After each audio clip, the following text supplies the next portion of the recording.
बिस्मिल्लाहिर्रहमानिर्रहीम अस्सलाम वालेकुम रहमतुल्लाहि व बरकातुहू। May peace mercy and blessings of Allah सुब्हानहू व तआला be on all of you my dear friends, brothers and sisters. आज हम देखते हैं कि एडजेक्टिव्स के यूज़ में कॉमन एरर्स कौन सी होती हैं और उन कॉमन एरर्स में भी हम दी मोस्ट इम्पॉर्टेंट जो एरर्स हैं उनको हम डिस्कस करते हैं। तो अपना टॉपिक शुरू करते हैं जो कि है the most common errors in the use of adjectives. तो जैसा कि आपको पता है कि एडजेक्टिव्स क्या होते हैं। एडजेक्टिव्स होते हैं इसम सिफ्त, जो किसी की सिफ्त बताते हैं, किसी की अच्छाई बुराई बताते हैं, जिसमें quality, quantity, size, shape, colour, origin, ये तमाम चीज़ें इसमें आ जाती हैं एडजेक्टिव्स में। तो एडजेक्टिव्स के यूज़ में हम जो बहुत ज़्यादा गलतियां करते हैं और उनमें से द मोस्ट इम्पॉर्टेंट एरर्स जो हैं वो हम देखते हैं। तो हम सेंटेंसेस देखते हैं, कुछ errors in the use of adjectives. तो इसमें सेंटेंस देखें पहला, it is much fine today. बज़ाहिर देखें ये जुमला बिल्कुल ठीक लग रहा है, मच फाइन टुडे, लेकिन ये जुमला ठीक नहीं है। यहाँ पे मच का यूज़ जो है वो ठीक नहीं है। क्यों ठीक नहीं है? क्योंकि यहाँ पे आना चाहिए था इट इज़ मच फाइन, नहीं आना चाहिए था, इट इज़ वेरी फाइन आना चाहिए था। तो मच और वेरी का यूज़ कहाँ पे होना चाहिए? देखें, जहाँ पे पॉजिटिव डिग्री होगी वहाँ पे आप यूज़ करेंगे वेरी को, पॉजिटिव डिग्री में। ठीक है, एडजेक्टिव्स की डिग्रीज़ होती हैं, जिसको पॉजिटिव डिग्री, कंपैरेटिव डिग्री और सुपरलेटिव डिग्री होती है। पॉजिटिव डिग्री में हम वेरी यूज़ करेंगे, और अगर कहीं पे कंपैरेटिव डिग्री यूज़ होती है तो वहाँ पे हम मच यूज़ करेंगे। ये आपने डिफरेंस याद रखना है। तो यहाँ पे चूँकि पॉजिटिव डिग्री है, पॉजिटिव है, किसी के साथ हम कंपैरिजन नहीं कर रहे, इसलिए हम यहाँ पे मच यूज़ नहीं करेंगे, वेरी यूज़ करेंगे। तो यहाँ पे क्या आना चाहिए था? It is very fine today, it is very fine today. तो मच नहीं आना चाहिए यहाँ पे आना चाहिए वेरी फाइन टुडे, चूँकि कंपैरिजन नहीं हो रहा। ये पॉइंट आपने ज़हन नशीन रखना है। नेक्स्ट सेंटेंस हम देखते हैं, this house is too much big for you and me. बज़ाहिर ये जुमला भी ठीक लग रहा है, लेकिन इसमें गलती है। This house is too much big, देखें लिखा है this house is too much big for you and मी। यहाँ पे this house is too much big नहीं आना चाहिए। क्यों नहीं आना चाहिए? मैं आपको इसकी रीज़न बताता हूँ कि यहाँ पे टू मच बिग क्यों नहीं आना चाहिए, मच टू बिग आना चाहिए। मच टू बिग क्यों आना चाहिए, टू मच बिग क्यों नहीं आना चाहिए? देखें यहाँ पे to much big, too much हम लगाते हैं कहाँ पे? टू मच लगाते हैं जब हम नाउन, आगे किसी नाउन के बारे में बता रहे हों। तो अगर आगे कोई नाउन होगा तो फिर हम लगाएंगे टू मच, लेकिन चूँकि आगे एडजेक्टिव है, बिग जो है एडजेक्टिव है, एडजेक्टिव के साथ हम मच टू लगाते हैं, टू मच नहीं लगाते। तो अगर नाउन होता यहाँ पे तो फिर हम टू मच लगाते, फिर ठीक था। जैसे टू मच फन, ठीक है, टू मच वॉक, इस तरह के जो जुमले हैं जिनके आगे नाउन आता है वहाँ पे हम टू मच लगाएंगे तो जुमला आपका सेंटेंस जो है वो ठीक होगा। टू मच के आगे अगर नाउन आ रहा है तो फिर टू मच ठीक है, लेकिन चूंकि यहाँ पे नाउन नहीं आ रहा, एडजेक्टिव आ रहा है और हम एडजेक्टिव के एरर्स को ही हम फाइंड आउट कर रहे हैं, तो एडजेक्टिव जो है वो बिग है, तो इसलिए इसके साथ टू मच नहीं आना चाहिए। एडजेक्टिव के साथ हमने यूज़ क्या करना है? मच टू यूज़ करना है। अगर नाउन आगे आए तो टू मच, लेकिन अगर एडजेक्टिव आगे आए तो फिर हमने यूज़ करना है मच टू। तो यहाँ पे क्या करना आना चाहिए? Much too, much too. This house is much too big for you and me. तो ये पॉइंट आपने ज़हन नशीन रखना है। नेक्स्ट सेंटेंस देखते हैं, he is more taller than I, he is more taller than I, more taller.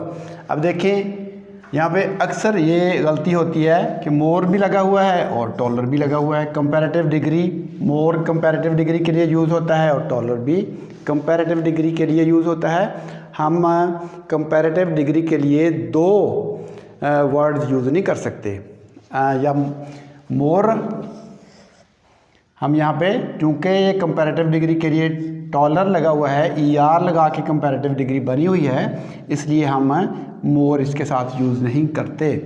ऐसे word जिनके साथ ER लगा के या EST लगा के कंपैरेटिव डिग्री नहीं बनती, उनके साथ हम मोर और मोस्ट लगाते हैं, तो वहाँ पे मोर और मोस्ट का यूज़ ठीक होगा। लेकिन यहाँ पे चूँकि ऑलरेडी कंपैरेटिव डिग्री लगी हुई है ER लगा के, टॉल, टॉलर, टॉलेस्ट, यहाँ पे चूँकि पहले से लगा हुआ है ER लगा के कंपैरेटिव डिग्री लगी हुई है, तो यहाँ पे मोर जो है वो यहाँ नहीं आना चाहिए। यहाँ पे ये इजाफी है, इसलिए ये गलत है, ये सेंटेंस को गलत कर रहा है, तो ये आपने ख्याल रखना है इन चीज़ों का। तो नेक्स्ट सेंटेंस हम देखते हैं। He is my older brother. Older brother, old का मतलब उम्र, एज में बड़ा, एज किसी की ज़्यादा होना, ओल्ड बूढ़े को भी कहते हैं हम ओल्ड। तो he is my older brother नहीं, he is my elder brother, वो मेरा बड़ा भाई है। He is my elder brother, वो मेरा बड़ा भाई है। तो अगर उम्र में बड़े का किसी का बताना है, वो मुझसे उम्र में बड़ा है, तो वहाँ पे ओल्डर लगाएंगे। यहाँ पे बड़ा भाई है तो यहाँ पे हम लगाएंगे एल्डर ब्रदर। तो he is my elder brother, यहाँ पे ओल्डर नहीं लगाएंगे, Elder brother, Elder, he is my elder brother. तो ये एल्डर आना चाहिए, ओल्डर यहाँ पे नहीं आना चाहिए। तो एल्डर ओल्डर वाले की भी हम एग्जांपल देख लेंगे। ही is junior than me in service. He is junior than me in service. तो जूनियर सीनियर सर्विस में होते हैं, तो बज़ाहिर देखें वो सर्विस में मुझसे जूनियर है, वो जो सर्विस करता है उसमें मुझसे जूनियर है। तो he is junior than me in service. तो जूनियर और सीनियर, जहाँ पे जूनियर और सीनियर के बारे में हम बताते हैं कि फ़लाँ मुझसे जूनियर है, फ़लाँ मुझसे सीनियर है, तो वहाँ पे हम दैन का यूज़ नहीं करते। यहाँ पे ये एरर है, यहाँ पे दैन यूज़ किया हुआ है। दोनों के दरमियान कंपैरिजन करने के लिए जूनियर यानी he is junior than me in service. तो he is junior than me in service, वो मुझसे यानी उसका अपने आप से मुआवजना किया जा रहा है, लेकिन यहाँ पे जूनियर सीनियर चूँकि आ रहा है, इसलिए हम यहाँ पे दैन यूज़ नहीं करेंगे, यहाँ पे हम यूज़ करेंगे to.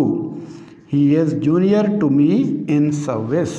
He is junior to me in service. Junior senior के लिए हम टू यूज़ करेंगे, दैन यूज़ नहीं करेंगे। ये बात आपने ज़हन नशीन रखनी है। नीचे सीनियर वाला भी देख लेते हैं हम एक sentence. She is senior then me in service. She is senior then me in service. तो वही ऊपर वाला रूल इसमें अप्लाई करेंगे, दैन नहीं लगाएंगे यहाँ पे, क्योंकि उसका मुकाबला किससे हो रहा है, दोनों का आपस में मुकाबला हो रहा है, लेकिन यहाँ पे दैन यूज़ किया गया है जूनियर सीनियर के लिए। तो जूनियर सीनियर का मुकाबला, लेकिन यहाँ पे दैन नहीं आना चाहिए, जूनियर सीनियर के लिए हम टू यूज़ करते हैं। तो यहाँ पे ये पॉइंट आपने याद रखना है। हर सेंटेंस में एक एक पॉइंट है, उस पॉइंट को आपने याद रखना है। तो इस तरह के जितने भी जुमले आएंगे फिर आप उनको करेक्ट कर सकेंगे। तो नेक्स्ट हम देखते हैं। Of the two boys Ashraf is the tallest. Of the two boys Ashraf is the tallest. अब दो में देखें, जब दो में हम कंपैरिजन करते हैं तो हम कंपैरेटिव डिग्री यूज़ करते हैं। मुकाबला दो में हो तो कंपैरेटिव डिग्री, अगर दो से ज़्यादा में हो तो फिर हम सुपरलेटिव डिग्री यूज़ करते हैं। तो यहाँ पे देखें मुकाबला दो में है। ऑफ द टू बॉयज़, दो लड़कों में, Ashraf is the tallest. Tallest नहीं आएगा क्योंकि मुकाबला दो के दरमियान है। तो एडजेक्टिव की डिग्रीज होती हैं, एडजेक्टिव की जो थर्ड डिग्री है वो दो से ज़्यादा के लिए यूज़ होती है। यहाँ पे दो हैं, इसलिए हम उनके लिए सेकंड जो कंपैरेटिव डिग्री है वो यूज़ करेंगे। तो of the two boys Ashraf is the taller. Ashraf is taller, दा जो है वो थर्ड डिग्री के साथ लगता है, तो taller. Ashraf is taller. Of the two boys Ashraf is taller. दो के दरमियान मुकाबला है तो फिर हम जो है सेकंड कंपैरेटिव डिग्री को ही यूज़ करेंगे। अगर दो से ज़्यादा हो, of the three boys Ashraf is the tallest. Of the class Ashraf is the tallest. अगर दो से ज़्यादा में मुकाबला होता तो फिर हम जो सुपरलेटिव डिग्री थी एडजेक्टिव की वो यूज़ कर दे, लेकिन चूँकि यहाँ पे दो के दरमियान मुकाबला है इसलिए हम डिग्री जो है वो यूज़ कर रहे हैं कंपैरेटिव डिग्री, जो कि दो के दरमियान मुकाबले के लिए यूज़ होती है। तो उम्मीद है कि आपको इन सेंटेंसेस में कुछ अहम पॉइंट सीखने के लिए मिले होंगे, जिसमें मैंने मच और वेरी का डिफरेंस आपको क्लियर किया है, और मच टू और टू मच का डिफरेंस आपको क्लियर किया है, और बाकी इन सेंटेंसेस में जूनियर सीनियर के लिए क्या यूज़ करना है वो भी मैंने आपको क्लियर कर दिया है। और इसमें देखें जो सेकंड डिग्री है उसका यूज़ कहाँ पे करना है। तो ये तमाम चीज़ें जो मैंने आपके आज के लेक्चर में आपके लिए आपको बताई हैं, उम्मीद है कि आपको कुछ ना कुछ नया सीखने के लिए मिला होगा। तो फिर वक्त हम इस लेक्चर से आपसे इजाज़त चाहते हैं। अल्लाह हाफिज़। अस्सलामु अलैकुम वरहमतुल्लाहि वबरकातुहू।